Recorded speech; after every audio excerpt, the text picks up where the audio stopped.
Good morning, everyone. I'm Megyn Kelly. It's Tuesday, May 13th, 2025, and this is your AM Update. Starting today, the United States will no longer subsidize the health care of foreign countries. President Trump signs an executive order he says will be one of the most impactful orders ever signed, aimed at reducing drug prices, some up to 80% for American consumers.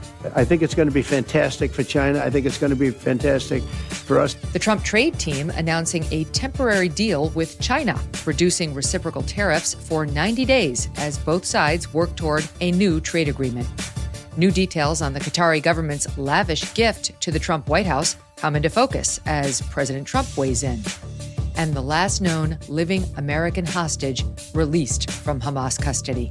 All that and more coming up in just a moment on your AM Update. You know the home care stuff you always forget about? Maybe that's you with air filters. When was the last time you changed your home air filter? Discover the magic of Filter Easy's Magic Filters. Renowned for their durability and efficiency, Magic Filters enhance airflow, reduce energy costs, and ensure your HVAC system operates at peak performance. Say goodbye to allergens and dust. Filter Easy carries thicker whole house filters in 2-inch, 4-inch, and 5-inch thicknesses. No more guessing sizes, running out of filters, or living with dirty air. No matter what filter your home needs, Filter Easy has you covered. And the best part, delivery is your reminder to change your filters. Experience cleaner air and a more efficient home today. No matter what filter your home needs, Filter Easy has you covered. And right now, if you use our code MK, you can get 50% off your first order, plus free shipping forever. Filter Easy takes care of your air filters, so you have time to take care of everything else. Head to filtereasy.com/MK. Filtereasy.com/MK. Use the code MK for 50% off your first order, plus free shipping forever.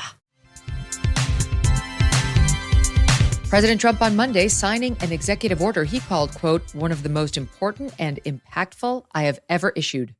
The order seeking to lower prescription drug prices by as much as 80%, primarily by tying U.S. prices to those paid for the same drugs in other developed countries, a fundamental change to how the U.S. negotiates drug prices.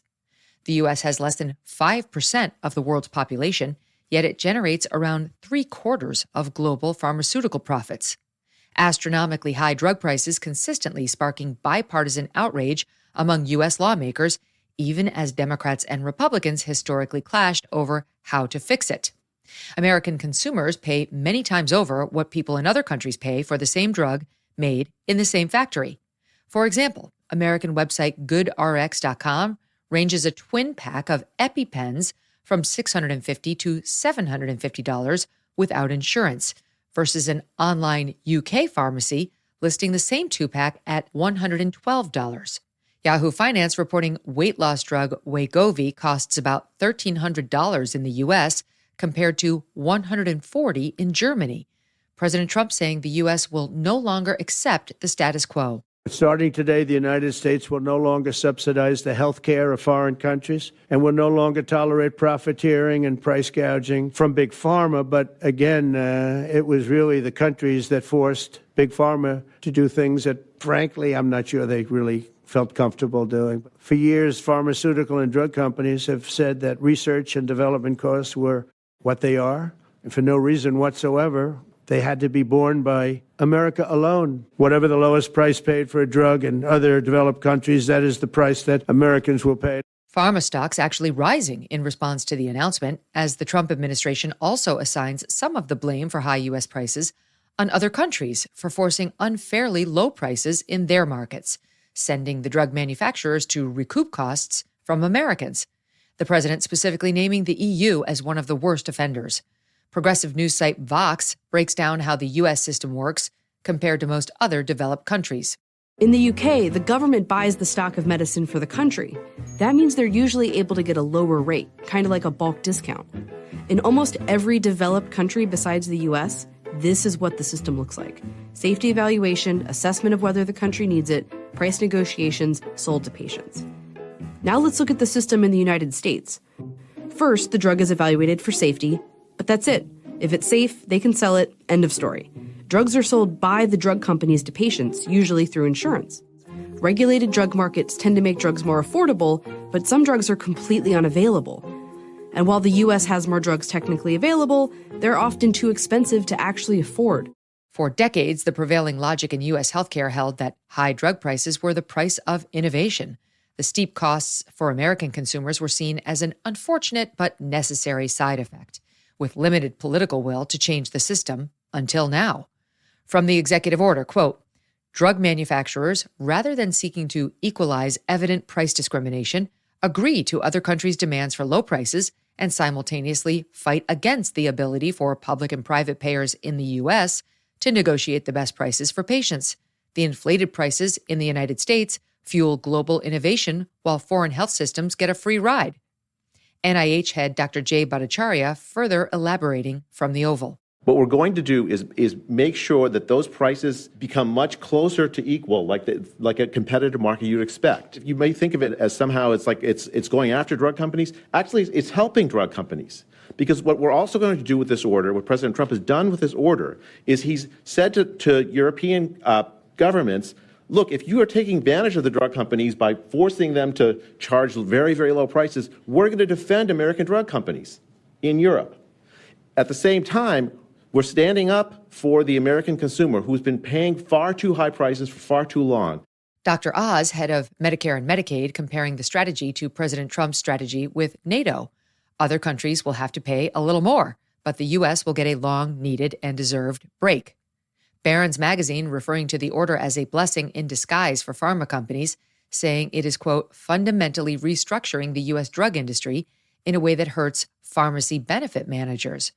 Pharmacy benefit managers are middlemen in the prescription drug supply chain, managing which drugs are covered under insurance, how much they cost, and what patients will pay. President Trump saying this order will provide a workaround to those managers who are also disliked by Big Pharma. We're going to totally cut out the famous middlemen. We're going to cut out the middlemen and facilitate the direct sale of drugs at the most favored nation price directly to the American citizen. The order provides a 30-day window for the drug companies to begin negotiating with HHS. If Secretary Kennedy does not feel adequate progress has been made on negotiations to reduce prices within that time, the executive order says the secretary may then simply impose something called most favored nation pricing, which means using the regulatory process to tie U.S. prices to the lowest price paid by any major developed country. Among other actions in the order, it directs the FDA to look into increasing drug exports from other countries and directs the DOJ and Federal Trade Commission to crack down on anti-competitive actions forcing artificially high prices. President Trump attempted a similar, though less expansive, executive order in his first administration, and it was blocked by a court as a usurpation of Congress's power. We'll see if Big Pharma files a similar legal challenge here. On Sunday, the Trump administration announcing a deal after trade negotiations with China. Over the weekend, the U.S. team, headed by Treasury Secretary Scott Bessent, meeting face-to-face with Chinese negotiators, agreeing to a 90-day pause on the reciprocal tariffs beginning this Wednesday. Both nations agreeing to cut tariffs by 115%, China lowering tariffs on U.S. goods to 10%, the U.S. lowering tariffs on Chinese goods to 30%. That's 10% plus a 20% tariff, to message to the Chinese that we are serious about stopping the fentanyl they're sending here, typically via Mexican cartels. Ongoing talks will focus on opening Chinese markets to American-made goods and on cooperation in the war against fentanyl, a war the Chinese have been waging against us. President Trump on Monday confirming that higher tariffs will remain in place for Chinese imports in key national security sectors like cars, steel, and aluminum. Secretary Bessent framing the goal this way: open markets for U.S. exports and bring home manufacturing for critical materials. We do not want a generalized decoupling from China, but what we do want is a decoupling for strategic necessities, which we were unable to obtain during COVID, and we realized that efficient supply chains were not resilient supply chains. So we are going to create our own, protect our steel industry, the work on critical medicines, on semiconductors. So the reciprocal tariffs have nothing to do with the specific industry tariffs. Markets ripping in response to the announcement, the Dow Jones, NASDAQ, and S&P 500 each shooting straight up. President Trump reacting positively to this first phase of negotiations from the Oval. The talks in Geneva were very friendly. The relationship is very good. We're not looking to hurt China. China was being hurt very badly.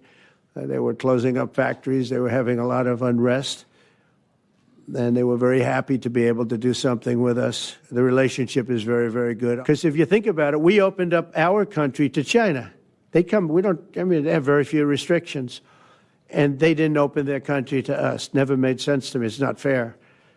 And they've agreed to open China, fully open China. I think it's going to be fantastic for China. I think it's going to be fantastic for us. China will also suspend and remove all of its non-monetary barriers. They've agreed to do that. President Trump set to speak with Chinese President Xi Jinping later this week. Coming up, President Trump slams ABC's reporting on the $400 million luxury jet the Qatari government is preparing to gift our government. And the last living American hostage is released from Hamas custody as President Trump promises to keep working toward the release of the deceased Americans still held in Gaza.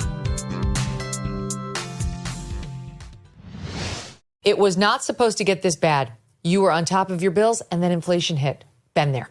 Groceries, gas, everything shot up, and now prices are up 26% from just a few years ago. 26%. It's not necessarily your fault if you have fallen into debt. Let me share a smarter, faster, far easier way out of debt. It's called Done With Debt, and they are not like other debt relief companies. They don't push loans or bankruptcy on you. Done With Debt has legendary negotiators who go head-to-head with your credit card and loan companies. They have one goal: to drastically reduce or eliminate your debt altogether. They move lightning fast. Most clients see more money in their pocket month one.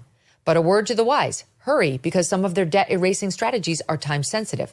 Consider talking to a Done With Debt strategist before you make another bill payment. It's free.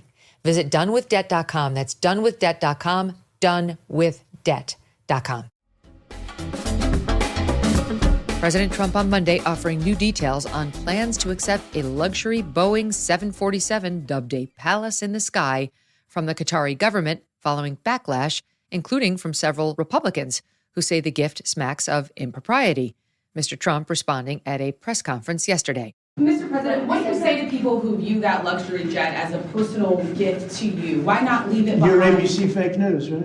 Why not? Only ABC, well, a few of you would. Let me tell you, you should be embarrassed asking that question. They're giving us a free jet. I could say, no, don't give us, I want to pay you $1 billion or 400 million or whatever it is. Or I could say, thank you very much. You know, there was an old golfer named Sam Snead. Did you ever hear him? He won 82 tournaments. He was a great golfer.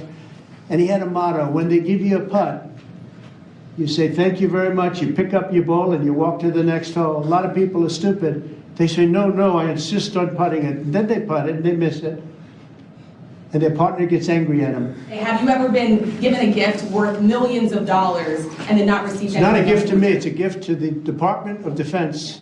The president also clarifying that the plane will not be put to personal use after he leaves office. Do you plan to use the plane after you leave office? No, I don't. No, it would go directly to the library after I leave office. I wouldn't be using it. No.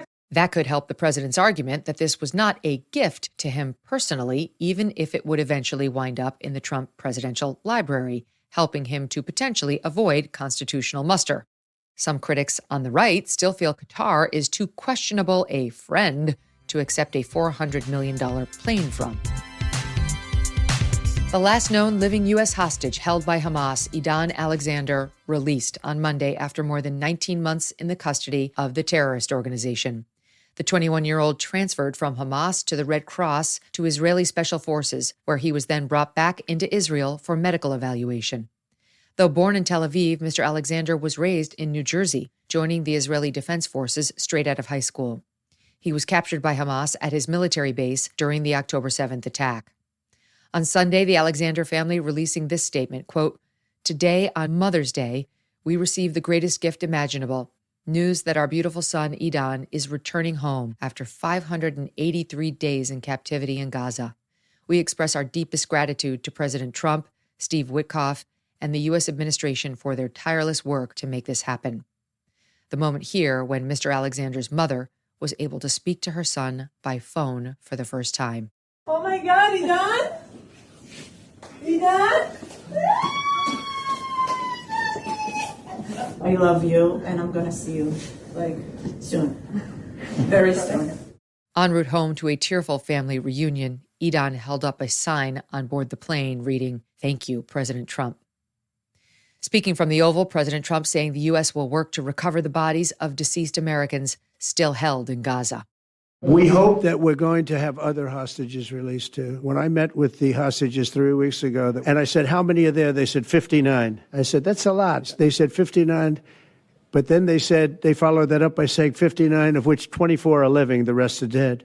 I have a mother that calls me, but came up to me when I first met her, and she said, sir, please get my son out. He's dead, but they have his body.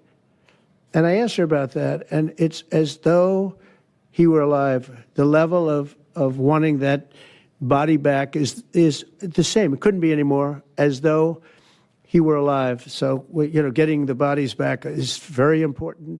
U.S. officials say the bodies of 4 Americans are still being held by Hamas. President Trump is offering to meet with Mr. Alexander in Qatar later this week during his Middle East trip, if Mr. Alexander is feeling up to it. Peruvian fans of Robert Prevost, now better known as Pope Leo XIV, reacting like fans at a World Cup championship as they heard their former priest's name announced as the new pontiff.